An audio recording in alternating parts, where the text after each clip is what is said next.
Salam bahagia dan selamat sejahtera diucapkan kepada semua. Saya Dr. Yuwen selaku penasihat teknikal daripada kumpulan Flosys akan berkongsi sedikit sebanyak mengenai inovasi kami yang bertajuk Faculty Lab Online Open Reservation System dengan singkatan FLORS.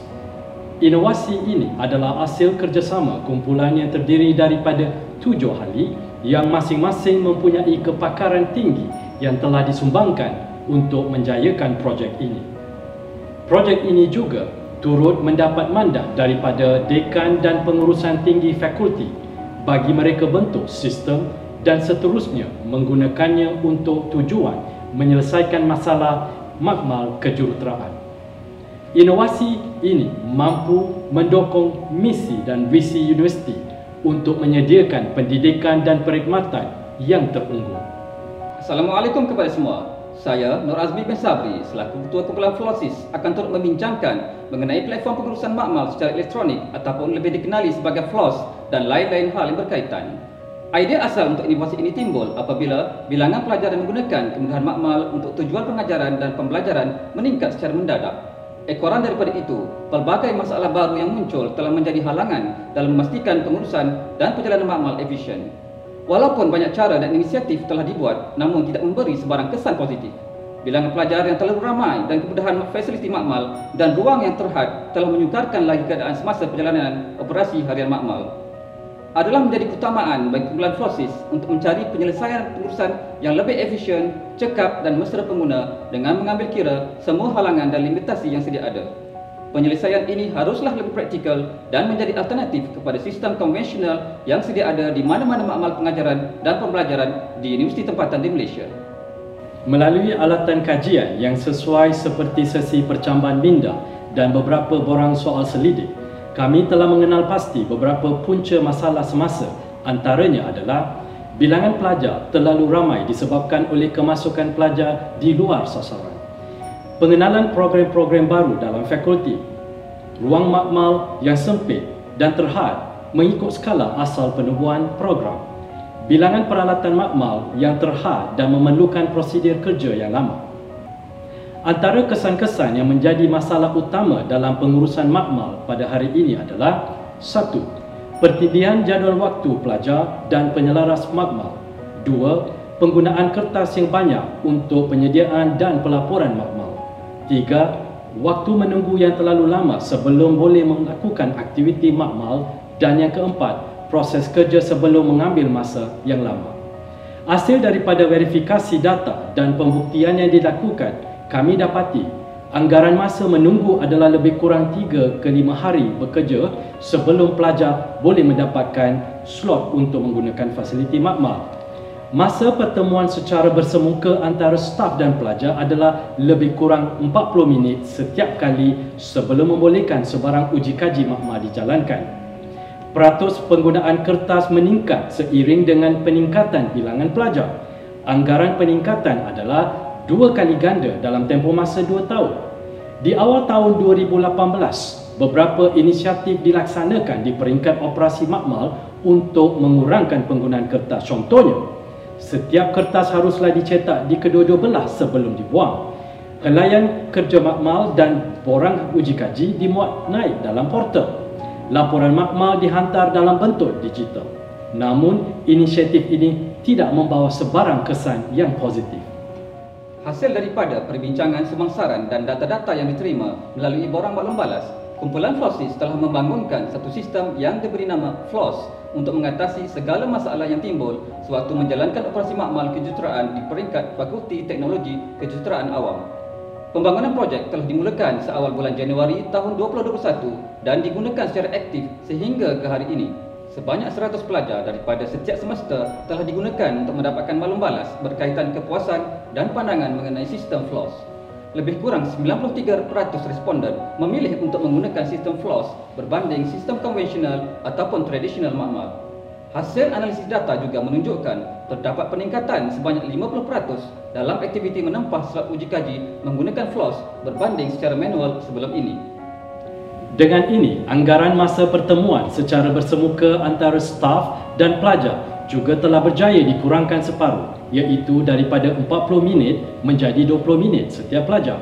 Selain itu, peratus pengurangan kertas juga turut meningkat, iaitu sebanyak 50% penggunaan kertas telah dapat dielakkan di awal pengenalannya. Trend ini juga didapati meningkat sehingga mencapai 90%. Sasaran mencapai sifar kertas juga diramalkan pada hujung tahun 2023. Di samping itu, kos pembelian kertas bagi tujuan pengajaran dan pembelajaran juga berjaya disifarkan. Produktiviti makmal meningkat lebih daripada 100% selepas FLOSS diperkenalkan. Sebanyak 1,447 man hours diperlukan untuk mencapai peningkatan produktiviti berbanding makmal sebelum penggunaan FLOSS. Sebelum penggunaan FLOSS pada awal tahun 2018, hampir 50% daripada ruang makmal tidak dapat digunakan sepenuhnya untuk tujuan PNP. Hanya selepas penggunaan sistem FLOSS sepenuhnya pada tahun 2021, ruang penggunaan makmal PNP dapat dioptimumkan untuk tujuan aktif. Tambahan sebanyak 15% ruang dapat digunakan secara aktif untuk tujuan PNP menjadikan 65%. Adalah menjadi harapan peratus penggunaan ruang makmal dapat ditingkatkan lagi sebelum tahun 2025. Antara inisiatif-inisiatif faedah FLOSS yang dapat menyumbangkan kepada penggunaan ruang makmal yang optimum adalah: pertama, jadual waktu pelajar dapat diselarikan dengan jadual waktu makmal untuk mengelakkan waktu-waktu yang lapang dan tidak terisi. Kedua, pelajar dapat menempah peralatan uji kaji terlebih dahulu tanpa menunggu lama di ruang legar makmal. Ketiga, pelajar tidak lagi perlu menghadirkan diri ke makmal secara fizikal untuk menghantar laporan. Rumusannya, masa pertemuan antara pelajar dan staf makmal berjaya dikurangkan sebanyak 20 minit. Kos pembelian kertas untuk tujuan pengajaran dan pembelajaran menjadi sifar. Produktiviti makmal berjaya ditingkatkan lebih daripada 100% mengikut pengiraan man hours. Penggunaan ruang makmal juga berjaya dioptimumkan, iaitu sebanyak 65% berbanding sebelum ini, iaitu kurang dari 50%. Dengan ini adalah ternyata sistem FLOSS merupakan satu instrumen terkini bukan sahaja berkesan untuk tempahan kerja makmal, malah ia juga terbukti sebagai alat penjimatan sumber tenaga dan penggunaan kertas. Akhirnya, ia juga telah menyelesaikan masalah yang dihadapi oleh pelajar berkaitan dengan pertindihan jadual waktu melalui kaedah yang lebih fleksibel dan praktikal sesuai dengan moto FLOSS itu sendiri, iaitu Your Lab Solution. Sekian, terima kasih. Ya, pada saya booking secara dalam talian ni lebih mudah sebab dekat mana-mana saya boleh akses laman web tu. Kalau saya dekat kampung halaman ke, kalau booking ni kita orang kena seminggu awal. Jadi kalau sebenarnya saya boleh buat perancangan tu lebih awal lah. Kalau macam sebelum ni kita orang kena datang lab, kena booking secara manual. Jadi nak ambil giliran tu terlalu lama dan kami perlu datang ke lab semata-mata untuk buat tempahan je. Daripada pendapat saya, sistem booking ni sangat fleksibel. Fleksibel sebab dari segi apa? Sebab dari segi masa. Student tak perlu datang ke lab beratur, buat appointment untuk booking. So kita lagi mudah lah untuk berurusan dan lebih sistematik untuk semua.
Assalamualaikum dan salam sejahtera yang berusaha barisan juri yang ada lagi bijaksana, rakan peserta dan hadirin sekalian. Kumpulan menggunakan kaedah brainstorming, undian dan raja metrik sebagai model pemilihan masalah. Melalui sesi pencabaran fikiran, 8 masalah telah dikenal pasti. Kumpulan menggunakan kaedah undian untuk memilih 3 masalah yang sangat kritikal iaitu 1. Tempahan bilik PDP at PU tidak sistematik, 2. Sewaan lokal yang rendah dan 3. Pencarian status lama mengambil masa yang panjang. Kumpulan menggunakan kaedah raja metrik untuk mengenal pasti masalah paling kritikal. Masalah pencarian status lama mengambil masa yang panjang merekodkan data tertinggi iaitu 27 undian. Maka kumpulan bersetuju memilih pencarian status lama mengambil masa yang panjang. Faktor pemilihan tajuk projek berhubung kait dengan beberapa faktor iaitu: pertama, memenuhi kehendak pelanggan. Hasil soalan sidik menunjukkan 62% responden tidak tahu kewujudan statut lama. Berdasarkan statistik rujukan dan khidmat nasihat 2018 pula, mendapati 44 pertanyaan statut direkodkan. Kedua, fungsi utama jabatan. Memenuhi 2 objektif utama Pusakaan Universiti Kebangsaan Malaysia. Ketiga, memenuhi kehendak stakeholder atau pemegang taruh. Memenuhi moto, visi, misi dan falsafah Universiti Kebangsaan Malaysia. Keempat, sejajar dengan agenda dan matlamat nasional. Bersesuaian dengan Pelan Pembangunan Pendidikan Malaysia 2015-2025 Pendidikan Tinggi. Menyokong pelan transformasi pendidikan awam, Jeras Strategi yang kelima, Mendaya Upaya dan Rancangan Malaysia ke-11, Kajian Separuh Pegal Tonggak 1. Kelima, kaitan dengan keadaan ekosistem semasa, iaitu statut merupakan sumber utama koleksi perundangan di samping laporan undang-undang. Kedua-dua sumber ini merupakan sumber rujukan yang terpenting. Secara ringkasnya, berikut merupakan kesan kepada pelanggan, perkhidmatan dan organisasi jika masalah tidak diatasi. Tema projek ke arah meningkatkan penggunaan koleksi perpustakaan undang-undang boleh dilihat bersama dengan objektif projek. Surat permohonan dan kelulusan menjalankan projek seperti di layar. Terminologi undang-undang seperti di paparan. Kumpulan menggunakan kaedah 5W2H untuk mendefinisikan projek. Statut adalah tulisan formal undang-undang suatu negara yang dilakar dan digubah oleh pihak legislatif dan eksekutif. Seterusnya diterbitkan sebagai watak kerajaan. Manakala statut lama adalah bahan dalam bentuk bercetak bermula dari tahun 1881 hingga 1959. Masalahnya adalah proses pencarian statut lama mengambil masa yang panjang. Masalah ini berlaku di Pusakaan Undang-Undang. Masalah ini berlaku kerana tidak tahu nombor siri statut, tidak semua statut lama dikatalog dan tidak tahu lokasi bahan. Masalah ini berlaku sepanjang waktu operasi perpustakaan. Mereka yang terlibat adalah pelanggan dan kaki tangan Pusakaan Undang-Undang. Ianya berlaku kerana pelanggan tidak mempunyai maklumat lengkap statut, pelanggan terpaksa merujuk sumber luar dan bahan sukar diperolehi secara dalam talian. Sebanyak 5,422 judul yang tidak dirujuk. Berikut adalah latar belakang masalah menunjukkan statistik koleksi bahan, keahlian dan kunjungan dan penggunaan bahan statut Pusakaan Undang-Undang. Di layar adalah bahan statut lama mengikut kategori. Data perkatalogan menunjukkan daripada 143 jilid, hanya 49 jilid yang dikatalog menunjukkan majoriti bahan tidak boleh dicapai secara dalam talian. Tiada pulangan pelaburan bagi bahan statut lama kerana kurang dirujuk. Berdasarkan borang pemantauan ujian masa kepada pelanggan, purata masa yang direkodkan adalah 90 minit. Berikut adalah data pencarian statut lama sebelum projek. Bagi menetapkan sasaran, kumpulan mengadakan pandarasan dengan pusakaan lain melalui lawatan ke premis dan secara maya. Maka sasaran kumpulan adalah memendekkan masa pencarian statut lama daripada 90 minit kepada 30 minit bersamaan 67% pada bulan Oktober 2019. Ini adalah berdasar penandarasan di pusakaan mampu yang merekodkan tempoh pencarian bahan selama 30 minit. Melalui sesi pencabaran fikiran, kumpulan menggunakan kaedah YY analisis untuk mengenal pasti masalah paling mungkin seperti dalam Raja Ishikawa 1. Kumpulan menggunakan kaedah verifikasi dan validasi. Hasilnya, keputusan diterima seperti di layar. Kesimpulannya, sebanyak 6 cadangan penyelesaian telah diterima, manakala 5 cadangan penyelesaian ditolak. Rumusan cadangan penerimaan dan ditolak adalah seperti berikut. Hasilnya pada Raja Ishikawa 2. Tindakan cadangan penyelesaian punca masalah dirangka untuk dilaksanakan. Kumpulan menggunakan kaedah tree diagram untuk menjelaskan perincian tindakan bagi setiap cadangan penyelesaian yang diterima. Hasil daripada 6 cadangan penyelesaian diperolehi, kumpulan telah menggunakan kaedah pro dan kontra. Kumpulan telah menerima cadangan-cadangan bagi setiap satu punca. Hasilnya, 4 cadangan penyelesaian paling mungkin dapat dilakukan. Surat permohonan dan kelulusan melaksanakan cadangan penyelesaian seperti di layar. Carta pembuatan projek juga seperti di layar. Bagi tindakan cadangan penyelesaian kumpulan menggunakan kaedah 5W1H. Bagi cadangan yang 1, aktiviti yang dilakukan adalah rak khas statut lama diwujudkan, membuat label rak yang lengkap serta mewujudkan pelan lokasi rak statut lama. Seterusnya, kumpulan telah melaksanakan cadangan 2 seperti mewujudkan panduan ringkas katalog bahan statut, mengkatalog bahan statut dan melabel nombor panggilan.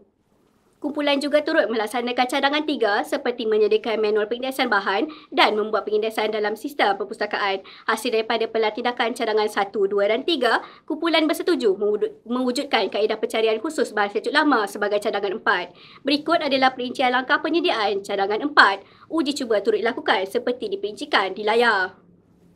Kumpulan telah bersetuju menamakan sistem ini sebagai Index Statute at PUU, sistem pencarian statut Perpustakaan Undang-Undang yang telah dipautkan dalam Laman Sesawan Perpustakaan Undang-Undang. Berikut adalah data pencarian statut lama selepas projek. Melalui pemeriksaan, data masa pencarian statut lama selepas projek berjaya memendekkan tempoh masa daripada 90 minit kepada 15 minit pada bulan Oktober 2019. Kumpulan turut menghadapi cabaran dalam melaksanakan projek, namun alhamdulillah cabaran berjaya diatasi. Bagi memastikan sasaran dicapai secara konsisten, kumpulan menjalankan pemantauan dari 1 Oktober hingga 30 November 2019.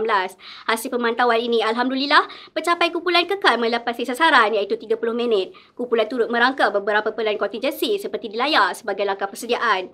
Permohonan dan kelulusan untuk menjalankan penyeragaman seperti di layar. Kumpulan mengemas kini senarai tugas yang terlibat dalam bahan statut lama. Kumpulan mengambil inisiatif mewujudkan 3 garis panduan untuk rujukan kaki tangan dan pelanggan perpustakaan iaitu panduan ringkas katalog bahan statut, panduan pengindeksan bahan statut dan panduan penggunaan sistem. Di layar, beberapa aktiviti penyeragaman yang dibuat oleh ahli kumpulan. Bagi mendapat manfaat bersama, kumpulan berkongsi hasil projek dengan rakan strategik iaitu Perpustakaan Abu Yusuf Al-Kindi, Jabatan Peguam Negara dan melalui webinar siri bicara Perpustakaan Undang-Undang, jom kongsi pengetahuan dan pengalaman. Semoga kejayaan projek ini dapat mencetuskan idea dan inovasi kepada rakan strategik yang lain. Sistem ini telah mendapat perakuan dari bahagian teknologi maklumat dan prasarana ilmu Perpustakaan UKM pada 21 Mac 2021 dan permohonan pensijilan Intellectual Property Right (EIPR) turut dilakukan. Ditunjukkan carta ahli pencarian statut lama selepas projek. Di antara faedah projek yang berjaya dicapai ialah pertama, penjimatan masa carian bahan statut iaitu 83% bersamaan 900 minit. Kedua, pulangan pelaburan sebanyak 0.6%. Ketiga, penjimatan kos operasi sebanyak RM3,937.50. Keempat, penjimatan kos pembangunan laman web sebanyak RM3,364.60. Analisis kos faedah merekodkan penjimatan RM7,188.20. Selain itu juga, projek turut memberi faedah sampingan iaitu membantu penjanaan pendapatan universiti dan menambah pengetahuan kaki tangan. Berikut merupakan keunikan Index Statute at PUU. Projek turut memberi kesan kepada pelanggan iaitu menjimatkan masa pencarian statut lama, meningkatkan kebolehlihatan rak dan meningkatkan kepuasan pelanggan dengan 96% sangat setuju berkenaan Index Statute at PUU. Selain itu, projek memberi kesan kepada perkhidmatan perpustakaan seperti penggunaan statut lama meningkat daripada 18 kepada 35 permohonan pada tahun 2022. Perpustakaan Undang-Undang turut merekodkan peningkatan keahlian luar daripada 11 kepada 30 pendaftaran pada tahun 2022. Imej jabatan dapat ditingkatkan di mana permohonan bagi bahan statut diterima daripada agensi luar dan peningkatan produktiviti dalam kalangan kaki tangan seperti yang dipaparkan di layar. Jumlah pengunjung sistem juga meningkat.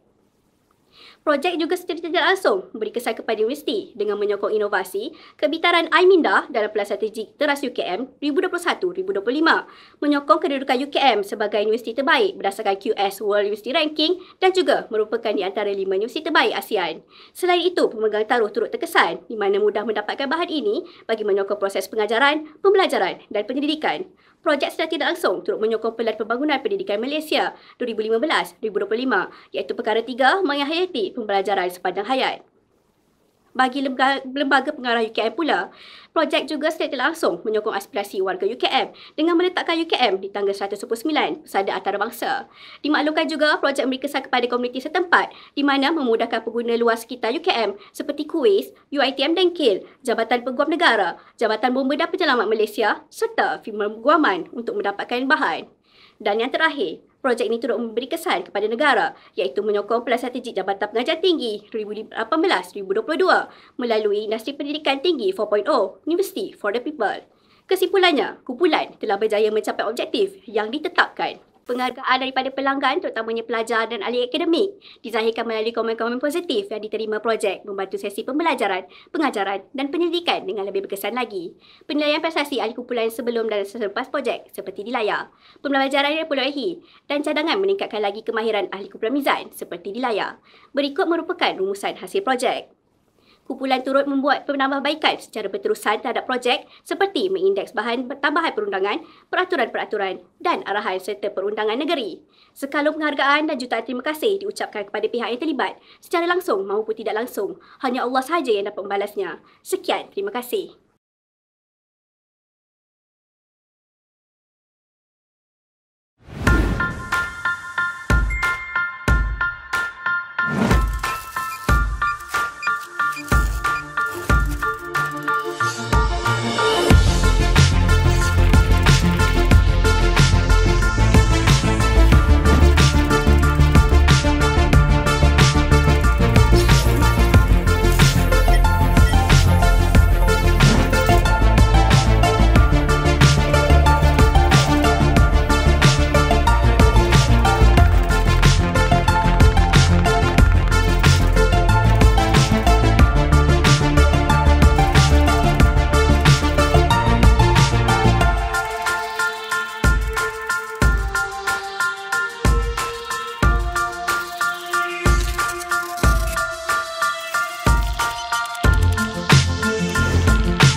Good day to our honourable judges, ladies and gentlemen. My name is Wan Wei and I will be sharing on our project.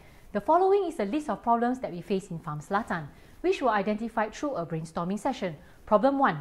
Complaints from rejected federal government pensioner claims. Problem 2. There is no clear policy on what is and what is not claimable.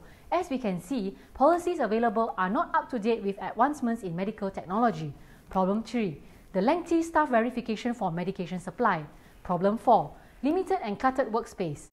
Problem 5. There is no standard procedure for orthopedic payment processes. Confirmation for payment and refunds are made through WhatsApp. Problem 6. The refund process is lengthy. We use a smart tool to prioritize the most severe problem, and according to our votes, the problem refund process is lengthy is the most critical problem with the highest capability to resolve. Therefore, the lengthy refund process was chosen as our group project. The impact from incomplete information creates a stressful experience for patients that increases the stress of the staff, thereby reduces the quality of service and tarnishes UMMC's image. These are the terminologies which we will use throughout our presentation for today. So the quality problem that we faced was an inefficient refund process on a daily basis with patients who have undergone cardiology or radiology procedures in UMMC, as there was no system to integrate our information.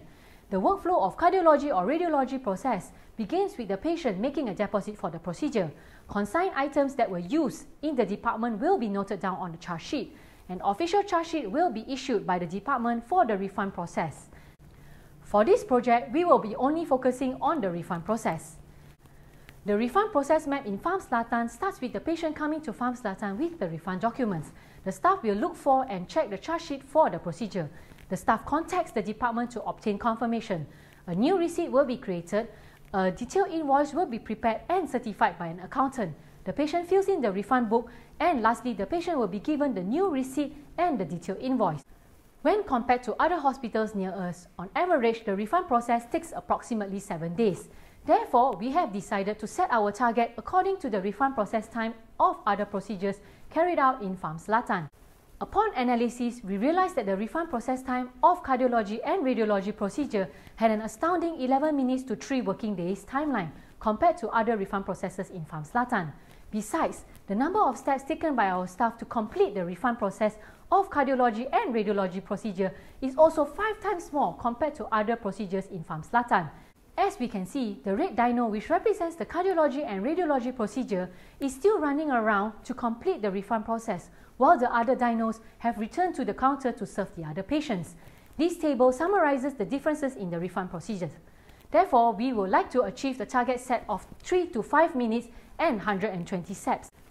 Ishikawa 1 shows the causes that need to be addressed. We have identified and accepted the main causes that contributes to the lengthy refund process under people, policies, as well as system and procedures.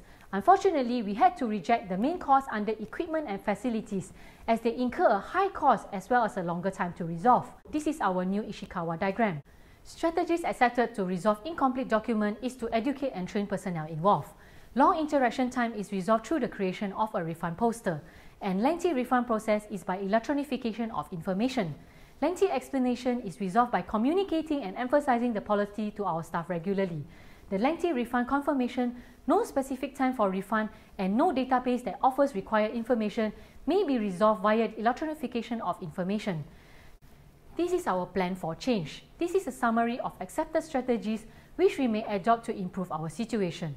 Our group have collectively chose the strategy to electronify information, as this strategy can address all three main factors that contribute to our problem. An automated checker was developed using the basic and free Excel tool, which draws out information from one master list that generates the charge sheet and invoice automatically. This process will eliminate repetitive recording, the risk of calculation error, while reducing the waiting time. Besides, we have also collaborated with the staff in the cardiology and radiology department. As the African proverb, if you want to go fast, you go alone. If you want to go far, you go together. This is how our master list looks like now. This is our charge sheet and invoice before the change. The process of creating this invoice is as shown in the next video. The speed of this video has been increased by 32 times. The total time spent in creating this invoice is 9.34 minutes. As you can see, we had to manually create and calculate each item in the charge sheet with a 10% markup in the detailed invoice from the charge sheet given by the department. This may lead to a calculation error and, at worst, an error in the refund process. After the change, we prepare the invoice using the information from the new master list, as you can see in the next video. All the user needs to do is to key in the registration number to obtain the charge sheet number, and then go to the invoice sheet and key in the charge sheet number, the date of procedure, the new bill number, and the date of invoice created. And we are done. The entire process only requires a maximum of 1 minute compared to the previous process. This is our new invoice after the change. This interventional study is aimed to improve the refund process efficiency and timeliness of the cardiology and radiology procedure in Farm Selatan, as well as to evaluate the effects of change. This is our data collection and our actual Gantt chart over 6 months. Therefore, with the new master list, we have managed to make our process leaner. This is a pictorial presentation of how our automated checker has helped us, our workflow for our refund process today. And this is the pictorial presentation of our new process. On average, we have reduced the refund process time by 70%. This reduces the patient's waiting time, thereby reducing the cost to the patient. With the additional 12 hours per month saving, our staff is able to serve an additional 240 patients in Farm Selatan. Besides, there is also a reduction in calculation errors and the cost of resources required. Moreover, our staff also took 50% less number of steps to prepare the invoices for cardiology and radiology procedure. This increases the efficiency of our staff at the counter and improves staff morale. The big red dino represents the old process, while the small yellow dino represents the new process. Therefore, we managed to achieve our target set. This is our improvement over 6 months in time and number of steps taken of our new refund process. If you remember our cardiology and radiology work process, we managed to extend our master list to assist us in improving our payment process as well. Before the change, we require 9 weeks to make payment to our companies, but our normal credit term is only 4 to 8 weeks. Hence, with the new master list, we were able to reduce the payment process time from 2 weeks to just 2 days. This shortens our payment process time to 6 weeks. With the additional columns, this is how our master list looks like today. And this is from the company's view, so that they are able to check the usage and the payment for their items and replace the devices accordingly. This improvement also reduces the staff distraction to have to recheck the company's payment status, thereby increasing the efficiency and quality of work. Hence, we are now in the process of adapting this new workflow to other departments. Thus, our initial objective to improve the refund process have now included improving the payment process in Farm Selatan. We learned that teamwork plays a pivotal role in any improvement process. Potential interventions must consider individuals who will be involved, and improvements in any work process increases efficiency and quality of work. This is our member performance before and after the project, a spider chart to represent the improvements. We would like to acknowledge the following people and their teams for their cooperation and contribution to our project. With that, we end our presentation for today. Thank you for your attention.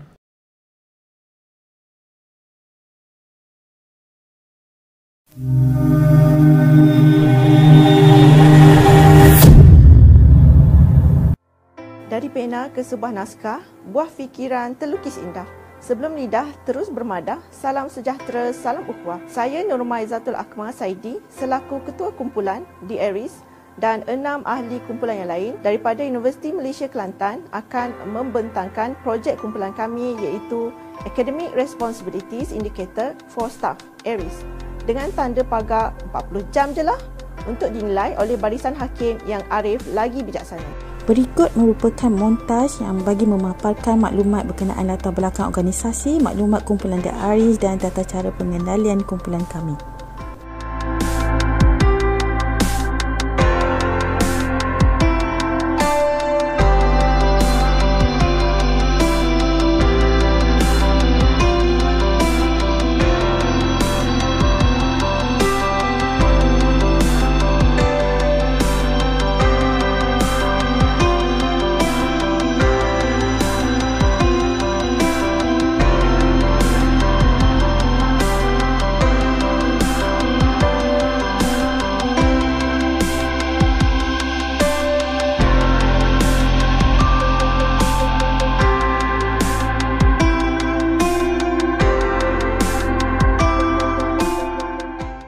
Untuk pemilihan masalah dan definasi masalah, kumpulan kami mengenal pasti masalah-masalah yang berlaku dalam tugasan kami berdasarkan strategi teras pembangunan Universiti Malaysia Kelantan.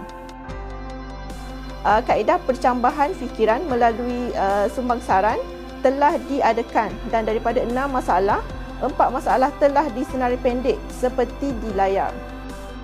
4 masalah tersebut dikategorikan mengikut persekitaran, manusia, bahan dan kaedah. Data bagi masalah yang dinyatakan diperolehi daripada sistem aduan UMK. Daripada senarai pendek tersebut, kumpulan kami telah memilih 2 masalah utama. 3 kaedah digunakan bagi pemilihan masalah serta mengenal pasti punca-punca berlaku masalah iaitu: pertama, kaedah brainstorming; kedua, kaedah data matrix analysis; dan ketiga, force ranking. Rumusan pemilihan utama menggunakan 3 kaedah yang disebutkan tadi didapati pembahagian tanggungjawab staf akademik secara manual dan tidak efisien dengan mengumpul mata yang tertinggi. Pembahagian tanggungjawab staf akademik secara manual dan tidak efisien ditentukan sebagai tajuk pemilihan masalah kumpulan kami. Rumusan pemilihan masalah adalah sebagaimana di layar. Definisi projek keadaan sebelum adalah seperti di paparan.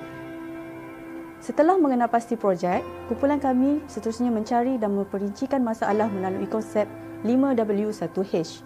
What? Apakah yang dimaksudkan pembahagian tanggungjawab staf akademik secara manual dan tidak efisien? Where? Di mana masalah ini berlaku? When? Bila masalah ini berlaku? Who? Siapa yang terlibat? Why? Mengapa masalah ini berlaku? How? Bagaimana masalah ini berlaku?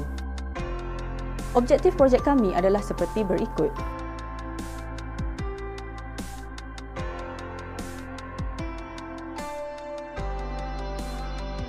Analisis peluang dan penambahbaikan. Diagram Ishikawa 1 versi sebelum adalah seperti di paparan. Terdapat 4 faktor yang dikenal pasti bagi projek ini.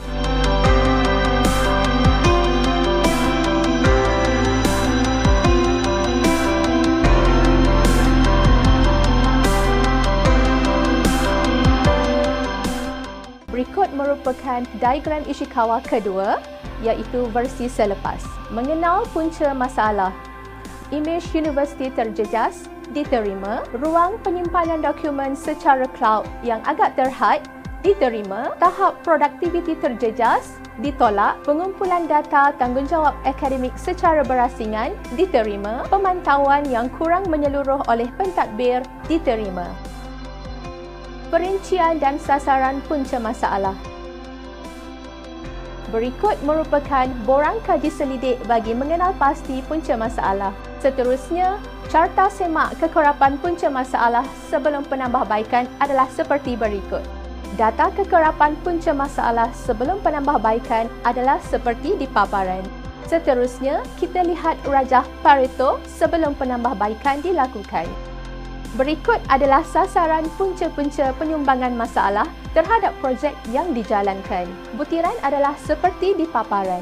Kumpulan kami seterusnya berbincang dan mencari cadangan penyelesaian serta menganalisis cadangan tersebut dari sudut kebaikan dan keburukan menggunakan jadual pokok.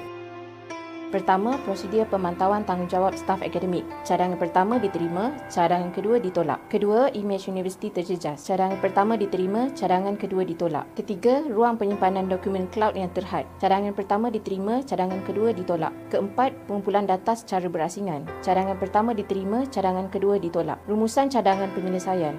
Pelaksanaan projek bermula pada Januari 2021 hingga Januari 2022. Sebelum penggunaan sistem ARIS, penggunaan penyimpanan dokumen di cloud pribadi adalah terhad. Tetapi selepas sistem ini diperkenalkan, semua data disimpan dalam satu platform bagi memudahkan akses semua pihak yang terlibat. Projek ini telah mendapat kebenaran dan kelulusan penggunaan. Langkah realisasian. Penyelesaian masalah adalah seperti di layar. Hasil perbincangan dan simulasi teknikal, kami bersetuju untuk membangunkan sistem bagi memudahkan proses merekod dan memantau tanggungjawab staf akademik di UMK.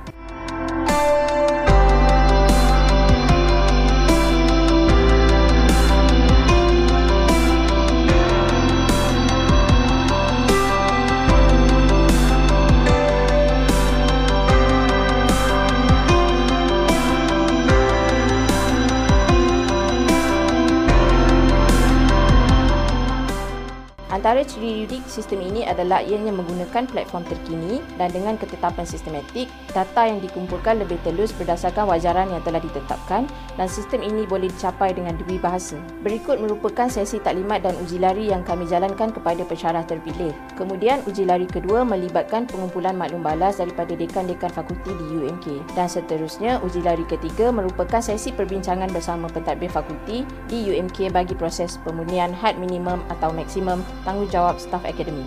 Penghasilan sistem ARIS dilihat telah menambah baik proses kerja dan prosedur pengurusan tanggungjawab staf akademik sebelum ini. Butiran maklumat adalah seperti di layar. Kemudian, kumpulan kami telah mewujudkan perbandingan carta semak kekerapan punca masalah sebelum dan selepas bagi memastikan keberkesanan penggunaan sistem ARIS. Rajah Pareto juga menunjukkan catatan penurunan kekerapan adalah sebanyak 91.66%.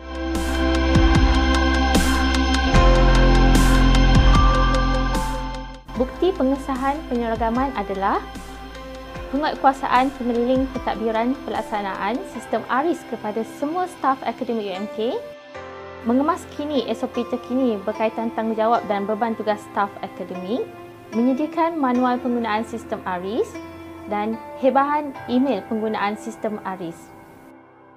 Pencapaian dan penciptaan nilai untuk ARIS adalah seperti berikut. Jaminan keselamatan sistem ARIS telah disahkan selamat. Terdapat beberapa testimoni yang menyatakan sistem ARIS ini menjimatkan sumber tenaga manusia dengan memaparkan indikator tanggungjawab setiap staf di UMK. Syariah pattern menunjukkan tiada pattern yang khusus untuk sistem seperti ARIS ini didaftarkan lagi. Limitasi kumpulan. Kurang kemahiran menyelesaikan masalah merupakan limitasi utama bagi kumpulan ini. Walau bagaimanapun, limitasi ini diselesaikan melalui rujukan projek terdahulu seperti konsultasi serta diskusi yang bijak. Faedah ketara. Di antara faedah ketara, hasil daripada ARIS ini adalah seperti tahap-tahap kehidupan dapat dipertekadkan, perancangan dan penyusunan masa dan bertanggungjawab lebih sistematik, malahan penjamatan pembangunan sistem sebanyak RM60,000. Faedah tidak ketara. Untuk faedah tidak ketara pula dapat menekan risiko kerusakan data seperti maklumat tanggungjawab staf, isu lebihan tanggungjawab dengan menggunakan ARIS. Malahan peningkatan hasil kerja staf dari segi pelaporan KPI, rekod tanggungjawab akan lebih tersusun. Maklumat adalah seperti dipaparkan. Kemajuan kumpulan. Beberapa kemajuan kumpulan ini dapat dicapai melalui soal selidik kumpulan. Sampai itu juga, tahap pengucapan awal kumpulan juga meningkatkan dengan adanya KIK di samping tingkatan pengetahuan dan kerjasama kumpulan. Sebagai rumusan, ARIS ini dapat mengoptimalkan penggunaan guna tenaga manusia dengan mempertingkatkan inklusiviti setiap staf.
Malang tidak berbau, sesal dahulu pendapatan, sesal kemudian tiada gunanya. Video sebentar tadi menggambarkan betapa bahayanya bekerja di makmal di luar waktu berjabat tanpa pemantauan. Assalamualaikum warahmatullahi wabarakatuh dan salam sejahtera.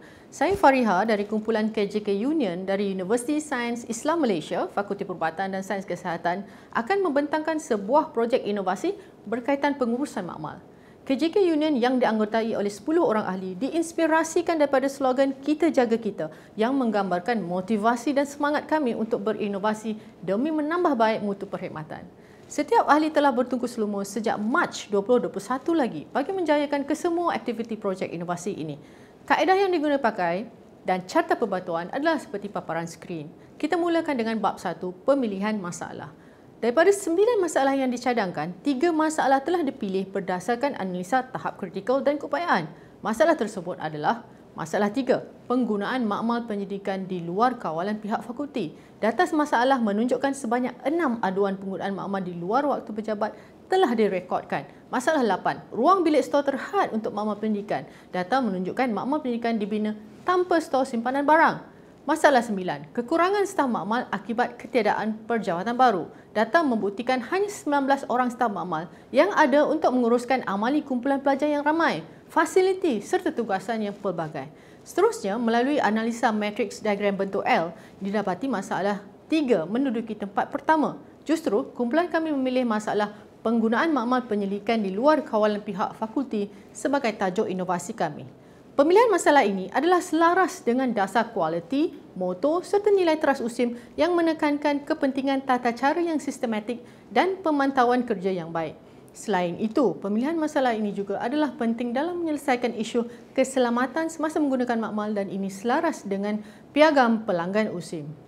Kaedah penyelesaian masalah turut menyahut cabaran revolusi perindustrian 4.0 yang mempunyai ciri-ciri berikut. Seterusnya kita ke bab definisi dan latar belakang masalah. Apakah masalah yang ingin diselesaikan? Penggunaan makmal pendidikan di luar kawalan pihak fakulti. Bilakah masalah berlaku setiap kali penggunaan makmal di luar waktu pejabat? Di mana bilik-bilik makmal pendidikan? Siapakah yang terlibat? Pelajar-pelajar pasca siswazah. Kenapa ia berlaku? Kerana tiada tata cara pengoperasian makmal di luar waktu pejabat. Bagaimana ia boleh berlaku? Kerana peraturan dan tata cara sedia ada hanya berkisar kepada panduan umum penggunaan makmal. Data masalah membuktikan makmal pendidikan merekodkan aduan penggunaan di luar waktu pejabat yang tertinggi iaitu sebanyak 6 aduan dalam tempoh 4 bulan. Justru, objektif kumpulan adalah untuk mewujudkan peraturan, tata cara dan kaedah permohonan kerja makmal di luar waktu pejabat. Kami juga berhasrat untuk menurunkan 100% aduan penggunaan makmal dan menerima sekurang-kurangnya 7 permohonan penggunaan makmal secara sah. Seterusnya, saya serahkan kepada saudari Norazia. Seterusnya adalah analisis punca masalah. 8 masalah telah dikenal pasti di mana setiap 2 masalah tersebut melibatkan manusia, peralatan, persekitaran dan kaedah. Punca pertama melibatkan manusia adalah pelajar kurang berpengetahuan dalam keselamatan makmal. Punca ini ditolak kerana terdapatnya buku keselamatan di dalam makmal dan hal ini tidak berkaitan dengan kurangnya pengetahuan. Punca kedua melibatkan manusia adalah tiada staf makmal ditugaskan untuk memantau makmal penyelidikan. Ia juga ditolak kerana terdapatnya skop tugasan yang telah diagihkan kepada setiap staf makmal. Seterusnya, punca keperalatan di mana tiada CCTV untuk pemantauan pelajar.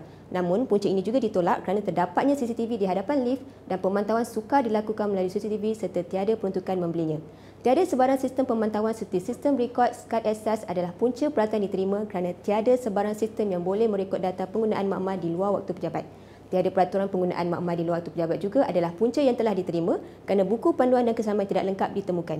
Begitu juga tata cara penggunaan makmal tidak lengkap juga menjadi punca telah diterima oleh pencadang. 2 punca perseraran ditolak kerana lokasi makmal terpencil sering diperiksa oleh pengawal keselamatan dan setiap makmal mempunyai staf yang dipertanggungjawabkan walaupun bilangan makmal yang banyak. Berikut adalah cadangan penyelesaian masalah. Setiap punca yang telah diterima sebelum ini mempunyai 2 cadangan penyelesaian di mana setiap satu cadangan telah diterima. Cadangan pertama yang diterima adalah mewujudkan sistem borang online kerana kos yang rendah dan mudah dipantau. Cadangan kedua yang diterima adalah mewujudkan peraturan penggunaan makmal agar keselamatan makmal lebih terjamin dan proses kerja makmal lebih teratur. Cadangan terakhir yang diterima adalah mewujudkan SOP penggunaan makmal selepas waktu pejabat kerana borang lebih mudah dicapai serta SOP-nya lebih seragam. Rumusan semua cadangan yang diterima seperti dipaparkan.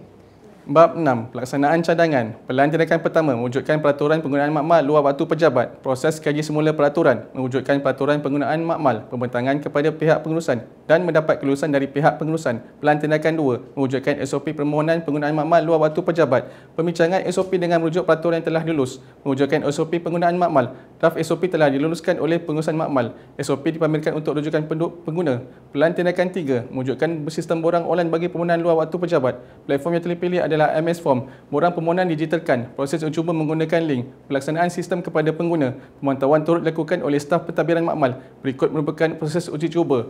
Hasil analisa uji cuba. Link disediakan adalah tidak sesuai dan cadangkan penggunaan QR Code yang lebih mudah. Ini adalah merupakan proses penambahbaikan pelan tindakan 3. Uji cuba kali kedua berjaya. Berikut merupakan inovasi dan kekuatan inovasi seperti yang tunjukkan. Seterusnya saya serahkan kepada Saudari Nurul Liza. Bab 7. Semakan. Semakan terhadap penggunaan sistem ini adalah melalui pemantauan permohonan penggunaan makmal dari November 2021 hingga Februari 2022. Jumlah permohonan sepanjang tempoh tersebut adalah sebanyak 18 permohonan. Sebelum pelaksanaan inovasi ini, didapati sebanyak 6 aduan mengenai penggunaan makmal penyelidikan dan didapati tiada langsung aduan mengenai penggunaan luar waktu pejabat tanpa pengetahuan selepas memperkenalkan sistem ini. Melalui sistem ini, kumpulan kami telah berjaya mencapai 100% sasaran penurunan yang ditetapkan. Bab 8. Pemantauan dan penyeragaman. Sebanyak 39 jumlah permohonan penggunaan makmal dari Mac hingga Julai 2022. Sepanjang tempoh ini, tiada aduan didapati selepas pelaksanaan inovasi kami dan sewaktu tempoh pemantauan. Pemantauan inovasi telah dilaksanakan pada QR Code bagi memastikan sistem berjalan dengan baik. Peraturan makmal yang telah ditambah baik telah diluluskan di peringkat pengurusan fakulti, disebarluaskan untuk pengetahuan semua ahli fakulti. Memo daripada pihak dekan telah dikeluarkan kepada pensyarah, pelajar, penyelidik, pengguna makmal agar peraturan dan tata cara penggunaan makmal di luar waktu pejabat dipatuhi dan terpakai bagi semua makmal. Bagi penyeragaman yang lebih berkesan terhadap hasil projek kami, taklimat kepada staf makmal dan pelajar telah diberikan mengenai peraturan tata cara dan sistem permohonan baru penggunaan makmal di luar waktu pejabat. Nilai dan impak. Sebanyak 4 impak kepada fakulti berdasarkan kepada penggunaan sistem inovasi kami, antaranya data penggunaan makmal yang diperoleh membolehkan pengurusan untuk merancang operasi makmal dengan lebih berkesan di masa akan datang. Impak kepada pelajar telah menunjukkan indikasi yang positif terhadap kepuasan penggunaan tentang pelaksanaan sistem kami. Impak kepada kaki tangan, maklum balas daripada kaki tangan makmal dan para penyelia pelajar yang menggalakkan dan komen yang membina mengenai keberkesanan sistem yang diwujudkan. Impak kepada universiti, terdapat 3 iaitu memelihara imej universiti, pengoptimalan penggunaan sumber sedia ada universiti dan pengurangan kos pembaikan fasiliti makmal. Impak kepada negara, merealisasikan hasrat negara ke arah negara berteknologi tinggi selaras dengan dasar IR 4.0. Impak kepada persekitaran adalah di mana sistem inovasi kami merupakan sistem bebas kertas dan mesra alam selaras dengan aspirasi negara untuk menjadi negara neutral karbon melalui rancangan Malaysia ke-12. Dan akhirnya, impak kepada ahli telah menunjukkan implikasi yang positif di mana pemantauan dan projek berterusan mampu memberi impak yang amat positif kepada ahli dan organisasi. Kami berinovasi memperbaiki ciri keselamatan makmal keutamaan kami. KJK Union mengundurkan diri. Terima kasih, ikhlas dari hati.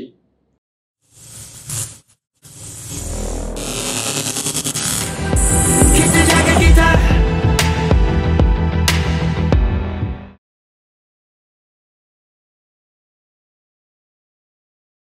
COVID-19 was announced as a global pandemic on 11th of March 2020. We know how the disease is spread, how long it stays before you show the symptoms, and how long it lasts before you are cleared. But there is no comprehensive outbreak management system that is accessible by Pusat Kesiapsiagaan and Tindakan COVID-19 UMS PKTC for a quick response on a massive population of UMS. This is where UMS Shields becomes highly relevant. It is a comprehensive outbreak management system built specifically for Universiti Malaysia Sabah so that PKTC team can quickly respond and intervene early in curbing the COVID-19 pandemic.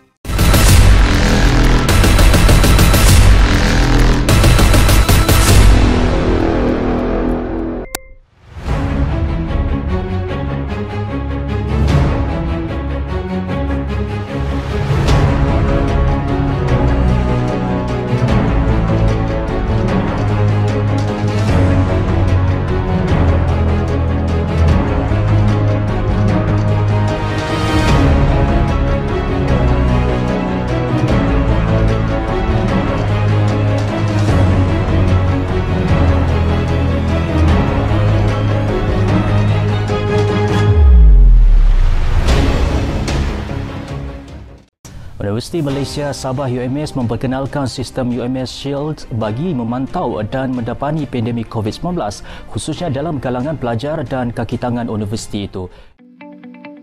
Tugas utama Pusat Kesiapsiagaan dan Tindakan COVID-19 adalah menyediakan real-time data dan analisa situasi terkini dalam menasihati jawatankuasa pengurusan universiti dan pihak berkepentingan, manakala skop tugas jawatankuasa teknologi maklumat pula adalah mereka cipta satu aplikasi yang memiliki ciri-ciri seperti di paparan. Pusat Kesiapsiagaan dan Tindakan COVID-19 UMS bertanggungjawab ke atas perihal kesihatan, kebajikan dan keselamatan sosial pelanggan dan stakeholder UMS seramai 23,000 orang. Sehubungan dengan itu, UMS Shields adalah satu sistem pengurusan wabak outbreak management system yang komprehensif yang dibangunkan bagi pemantauan data secara menyeluruh dalam usaha membendung penularan wabak tersebut di dalam UMS.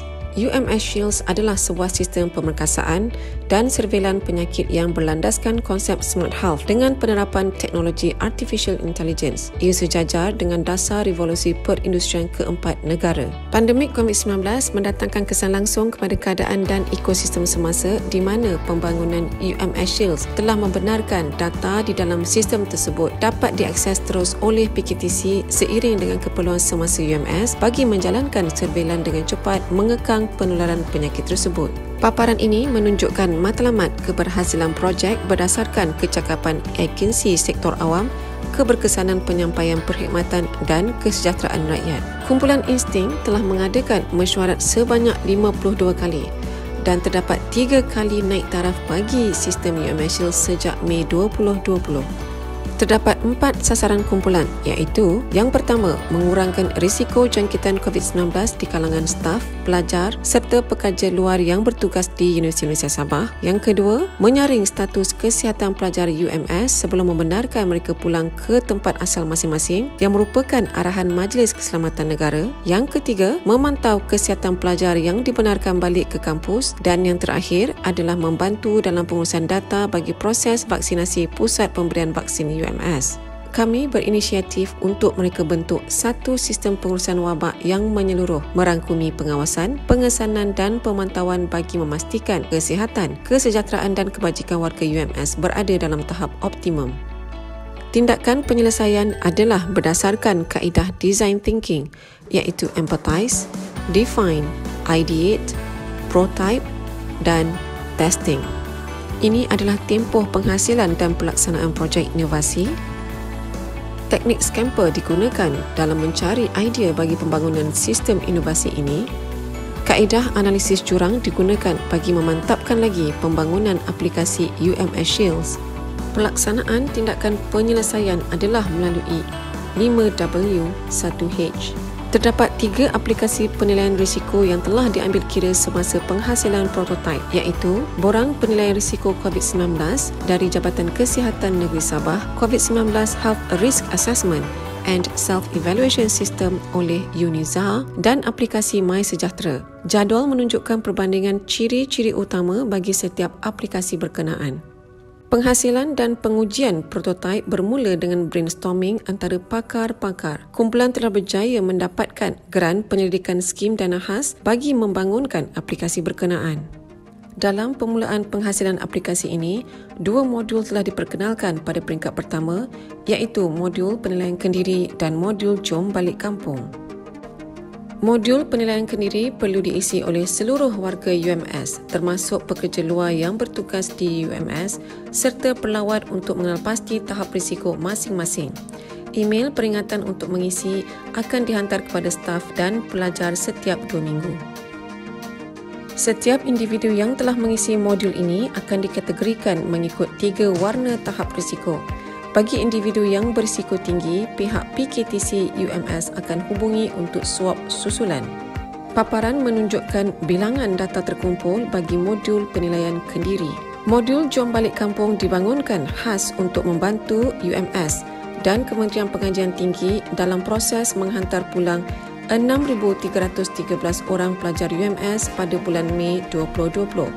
Mengikut Majlis Keselamatan Negara, pengesahan saringan kesihatan pada pelajar adalah syarat utama sebelum mereka dibenarkan pulang ke tempat asal masing-masing. Dalam penghasilan aplikasi ini, di peringkat kedua, pertambahan 2 lagi modul telah dilaksanakan iaitu Contact Monitoring Tool dan Post Registration Monitoring Tool.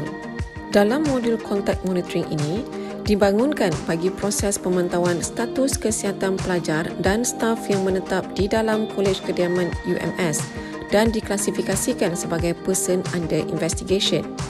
Kaedah alert dalam modul ini memudahkan pihak PKTC dalam pemantauan berterusan kerana ia dapat membezakan mereka yang bergejala dan tidak bergejala.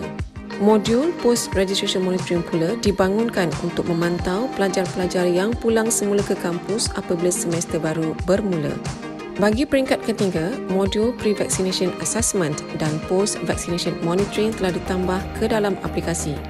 Modul Pre-Vaccination Assessment diaktifkan setelah UMS dijadikan sebagai salah sebuah pusat pemberian vaksin. Ia dapat membantu UMS dalam mengenal pasti staf dan para pelajar yang telah dan masih menunggu giliran untuk menerima vaksin COVID-19 selain mendapatkan maklumat berkenaan mereka yang bergantung dalam usaha mencapai imuniti kelompok kepada staf di dalam UMS. Modul Post-Vaccination Monitoring adalah khusus untuk membantu hospital UMS dalam memantau kesan sampingan vaksin di kalangan staf dan pelajar. UMS Shields yang terkini ianya dapat diakses melalui pautan tertera. Jadual menunjukkan kos penghasilan UMS Shields di mana pembekal luar mengenakan RM8,000 bagi pembangunan setiap satu modul dengan 3 submodul sahaja di mana UMS Shields memerlukan 6 modul dengan 34 submodul. Anggaran harga dari pembekal luar adalah sebanyak RM90,000 Malaysia. Harga ini tidak termasuk dalam pemantauan sistem tersebut. UMS Shields kini dibangunkan dengan bantuan pakar dalaman dengan hanya kos sebanyak RM10,000 sahaja. Kumpulan ini telah berjaya membuat penjimatan sebanyak RM80,000 kepada UMC Sabah. Projek ini telah mendapat perakuan dari Pengarah Pusat Pengurusan Data dan Maklumat UMS. Tindakan penyeragaman telah dilaksanakan melalui perkeliling pendaftar bilangan 4 tahun 2020 di mana warga UMS termasuk pelawat serta pekerja luar yang ingin masuk ke UMS adalah wajib melengkapkan borang penilaian risiko individu iaitu UMS Shields COVID-19 Self-Assessment. Paparan menunjukkan video penerangan dan tata cara pengisian UMS Shields. Tindakan penyeragaman juga dilaksanakan melalui pemberitahuan email secara berterusan dan berkala apabila berlaku pertambahan modul. Mereka yang berisiko tinggi, kami kenal pasti, kami pantau rapat dan arahkan mereka untuk ke pusat rawatan warga bagi mendapatkan pemeriksaan kesihatan lebih lanjut. Dalam keberhasilan projek, kumpulan telah mensasarkan untuk mengurangkan risiko jangkitan COVID-19 di kalangan warga UMS. Risk Assessment Tool dalam UMS Shields dapat mengawal dan mengekang perebakan jangkitan COVID-19 di UMS. Lebih dari 200,000 saringan telah dijalankan di kalangan warga UMS dan pelawat secara berkala. Sebelum UMS Shields adalah sukar untuk memantau simptom pelajar atau staf yang disahkan sebagai person under investigation kerana tiada akses kepada sistem yang tersedia ada bagi pemantauan rapat. UMS Shields membolehkan pemantauan berterusan ke atas pelajar UMS yang disahkan sebagai person under investigation dan tindakan pantas dapat diambil oleh PKTC UMS. Pada Mei 2020, UMS telah menerima arahan dari Kementerian Pengajian Tinggi dan Majlis Keselamatan Negara untuk menyaring kesihatan 6,313 pelajar sebelum mereka dibenarkan pulang ke tempat asal masing-masing. Melalui UMS Shield, seramai 96.7% pelajar telah berjaya dihantar pulang. Bagi sasaran kumpulan ketiga, 100% pemantauan kesihatan bagi pelajar yang dibenarkan balik atau kembali ke kampus oleh Kementerian Pengajian Tinggi berjaya dilaksanakan melalui aplikasi UMS Shield. Di sini dapat dilihat pecahan 16,392 pelajar yang kembali ke kampus UMS mengikut cawangan. UMS Shield membolehkan pemantauan kesihatan pada graduan dan ibu bapa yang hadir ke majlis convocation. UMS Shield membantu dalam pengurusan proses vaksinasi dengan teratur, sistematik dan pantas. Penjimatan kos pembangunan aplikasi UMS Shield sebanyak RM80,000 merupakan salah satu outcome utama projek. Dari segi impak projek ini, UMS Shield membantu kerajaan dalam usaha menangani COVID-19 di mana kebanyakan kes di kalangan warga UMS berjaya dikesan dalam peringkat awal. Budaya inovasi dan kreatif dapat dipupuk serta meningkatkan penglibatan dan minat warga UMS. Di sini, kepuasan pelanggan dan stakeholder juga meningkat. UMS Shield yang efisien memberi keyakinan kepada warga UMS untuk meneruskan aktiviti pekerjaan dan pembelajaran tanpa rasa bimbang. Imej jabatan juga meningkat di mana impak positif UMS Shield terhadap usaha UMS dalam membendung penularan COVID-19 di UMS telah diliputi oleh akhbar-akhbar tempatan dan disiarkan di dalam rancangan Selamat Pagi Malaysia dan Berita Pagi Sabah. Dari segi outcome dan impak projek luar jangka, UMS Shield telah menerima pengiktirafan tempatan melalui pertandingan penyelidikan dan Reka Cipta 2020 dengan memperoleh pingat perak. Keberhasilan projek juga telah diterbitkan di jurnal berimpak tinggi iaitu International Journal of Innovation, Creativity and Change. Selain dari itu, kumpulan telah mendapat geran penyelidikan skim dana khas sebanyak RM18,900 pada tahun 2020. Fasilitator kumpulan telah dijemput sebagai penulis artikel bertajuk Dunia Digital Tanpa Sempadan oleh Universiti Kebangsaan Malaysia pada Ogos 2022 dan akan diterbitkan pada hujung tahun ini. UMS Shield mempunyai potensi yang tinggi untuk direplikasikan dan dikomersialkan. Permohonan perlindungan harta intelek bagi 6 modul UMS Shield telah dibuat. Trademark Registry telah dibuat pada 6 September 2021 dan Perbadanan Harta Intelek Malaysia MyIPO telah berjaya meluluskan permohonan pada 21 September 2021. Tahukah anda ada beberapa reka cipta yang tidak boleh dipatenkan? UMS Shield dikategorikan sebagai sebuah aplikasi atau produk yang tidak boleh dipatenkan atas sebab yang tertera. UMS Shield telah mendapat perhatian dari MyOhun, Malaysia One Health University Network untuk dikembangkan sebagai sebuah sistem pengurusan wabak yang komprehensif dan boleh digunakan pakai di setiap universiti dalam negara. Oleh itu, MyOhun telah menganugerahkan sejumlah dana kepada para penyidik UMS Shield. MyOhun COVID-19 Supplementary Fund sebanyak RM90,760 telah dianugerahkan pada 1 November 2020. Kumpulan juga telah berjaya memperoleh Pfizer Global Medical Grants bagi projek ini yang bertajuk Improving Outpatient Monitoring for Detected Cases of COVID-19 and Case Detection Among High-Risk Individuals through AI Technology pada Ogos 2022. Kesimpulannya, UMS Shield adalah satu sistem pengurusan wabak menyeluruh yang dapat menyelesaikan masalah data accessibility yang dihadapi menggunakan sistem yang sedia ada, yang membolehkan kaedah remote monitoring dan juga terdapatnya interoperability dengan sistem UMS yang lain seperti HR Online bagi pemantauan berterusan. Dengan adanya sistem UMS Shield ini, kita sentiasa bersiap siaga dalam menghadapi sebarang ancaman wabak, epidemik atau pandemik yang boleh melanda Sabah, Malaysia mahupun dunia.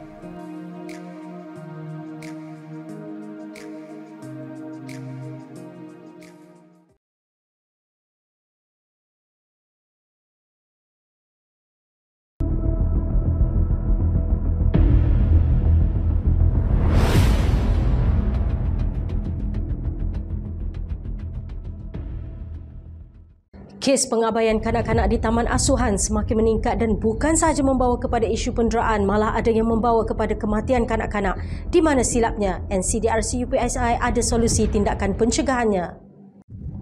Salam keluarga Malaysia, bersama kami kumpulan DREAM dari Pusat Penyelidikan Perkembangan Kanak-Kanak Negara NCDRC Universiti Pendidikan Sultan Idris. NCDRC merupakan pusat rujukan kebangsaan yang ditubuhkan dalam menjalankan penyelidikan dan penerbitan, membangun dan memperkasa pengkalan data kanak-kanak serta memperkukuh amalan terbaik, profesionalisme asuhan dan didikan kanak-kanak di Malaysia. Paparan layar juga menunjukkan carta organisasi dan kekuatan NCDRC. Seterusnya, di paparan adalah misi, visi, moto serta fungsi dan peranan NCDRC secara khususnya. Kumpulan KIK DREAM bermula dengan cadangan Ketua Jabatan NCDRC, berikutan isu pengambilan pekerja taska dan tadika di NCDRC yang tidak mempunyai mekanisme khusus semasa proses saringan dan isu pengabaian kanak-kanak di taska dan tadika. Pembentukan ahli kumpulan yang terdiri daripada 6 orang ahli, permohonan pelaksanaan projek dan kelulusan timbalan Naik Chancellor Penyelidikan dan Inovasi dalam menubuhkan KIK DREAM. Logo kumpulan seperti dipaparkan.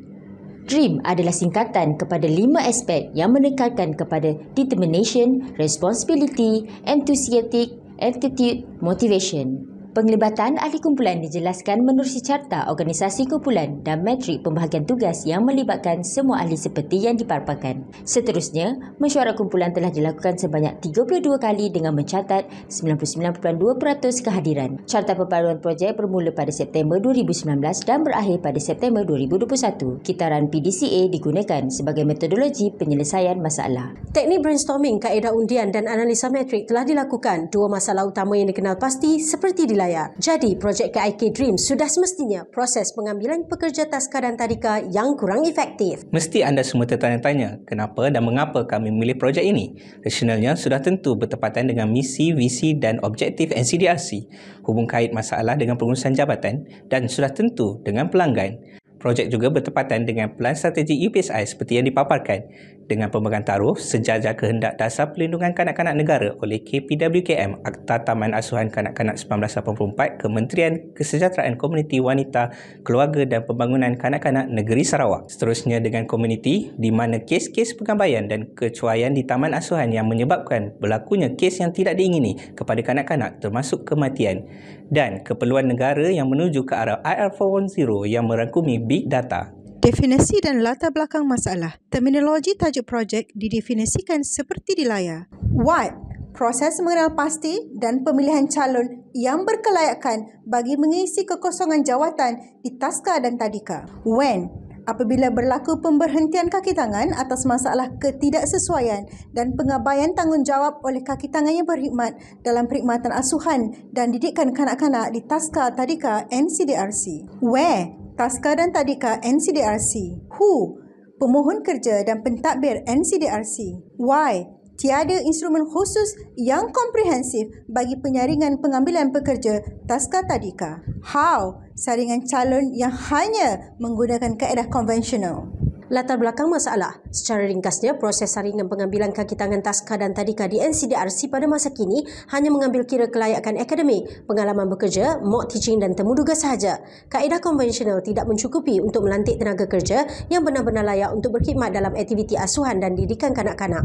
Percaya atau tidak, data yang direkodkan oleh Unit Pentadbiran dan Kewangan NCDRC menunjukkan 20 orang kaki tangan diberhentikan ataupun tidak disambung kontrak disebabkan masalah disiplin. Boleh dilihat di layar juga, tidak ada sebarang penyaringan khusus dan komprehensif dilaksanakan dalam proses penyaringan pendek calon untuk bekerja di taska dan tadika. Data masalah dapat dibuktikan seperti berikut. 5 aduan direkodkan berkaitan masalah disiplin dan etika kerja kaki tangan. Purata pemberhentian kaki tangan sepanjang 2016 hingga 2019 adalah seramai 5 orang disebabkan masalah disiplin. Rasio kaki tangan dengan kanak-kanak tidak menepati standard minimum yang ditetapkan oleh JKM apabila berlakunya pemberhentian kaki tangan.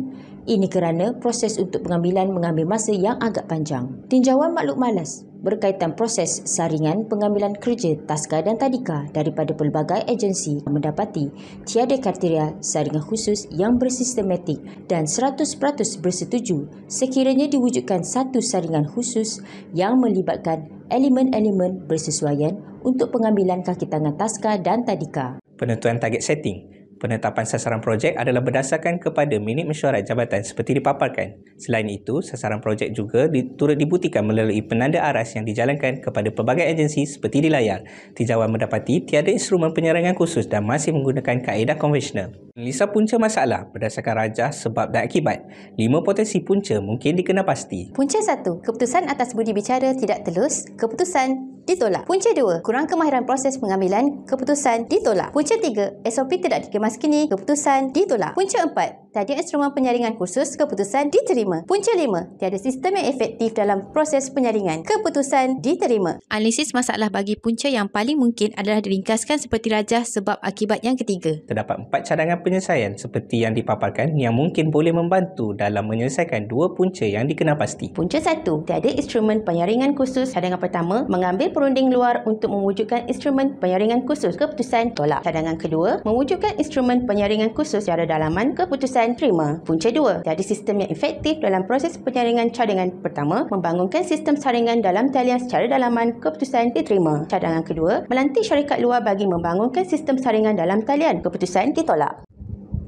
Pelan tindakan pertama adalah mewujudkan instrumen penyaringan khusus secara dalaman bagi membolehkan penyaringan ketika pengambilan kaki tangan dijalankan lebih efektif. Tindakan ini melibatkan proses kenal pasti dan melantik pakar bidang psikometrik dan pendidikan awal kanak-kanak, menyediakan instrumen saringan khusus, pemilihan soalan berdasarkan konstruk, pengujian soalan berdasarkan Rush Model. Pelan tindakan kedua adalah membangunkan sistem saringan secara dalam talian. Tindakan ini melibatkan perbincangan idea perjalanan aktiviti sistem, mereka bentuk sistem dan pengkalan data, membangunkan kod sumber, pengujian dan nyah pepijat. Maka terhasillah Malaysia Psychometric Inventory for Care and Education, MyScreen.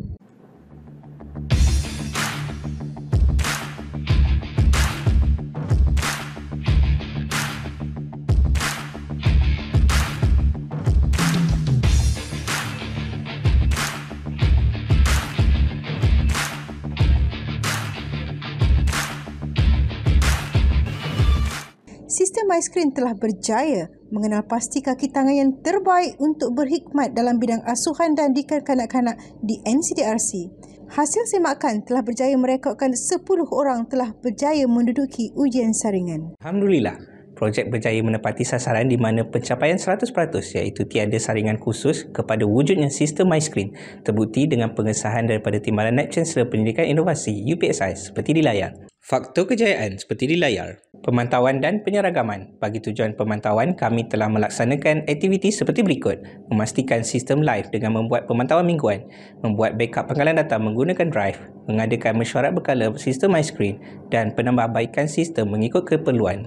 Bagi tujuan penyeragaman, kumpulan DREAM telah mengambil langkah berikut, membuat permohonan kepada Timbalan Naib Chancellor Penyelidikan dan Inovasi UPSI untuk menggunakan sistem MyScreen dalam proses saringan kaki tangan taska dan tadika di NCDRC. Penggunaan MyScreen telah ditambah dalam garis panduan pengambilan kaki tangan taska tadika NCDRC, mengadakan taklimat kepada pengurusan dan kaki tangan berkenaan dengan sistem MyScreen, menghantar permohonan penyeragaman pelaksanaan ujian saringan kepada pihak JKM dan KKM. Pak Katara kepada jabatan adalah seperti berikut. Perkhidmatan kos pembinaan sistem dan instrumen sebanyak RM138,000. Perkhidmatan masa saringan sebanyak 5.5 jam. Perkhidmatan tenaga kerja kerana keputusan saringan dijana secara automatik. Tiada kaki tangan ditamatkan atas masalah disiplin. Visibility UPSI sebagai hub rujukan kebangsaan dalam asuhan dan didikan kanak-kanak dengan kewujudan serta perluasan pengkomersialan MyScreen. Impak projek kepada stakeholder seperti di layar. Impak projek kepada masyarakat dan komuniti seperti di layar. Impak kepada negara seperti di layar. Sesungguhnya, pencapaian projek ini diperakui dan dihargai oleh pihak pengurusan tertinggi UPSI. Dan percaya atau tidak, MyScreen telah memenangi pingat emas di International Innovation dan Technology Exhibition ITEX 2022. Penilaian ahli kumpulan diplotkan dalam jodoh seperti di layar. Akhir kata, teruskan semangat, teruskan sokongan, teruskan berbakti untuk kesejahteraan kanak-kanak pewaris bangsa. Terima kasih dan salam hormat.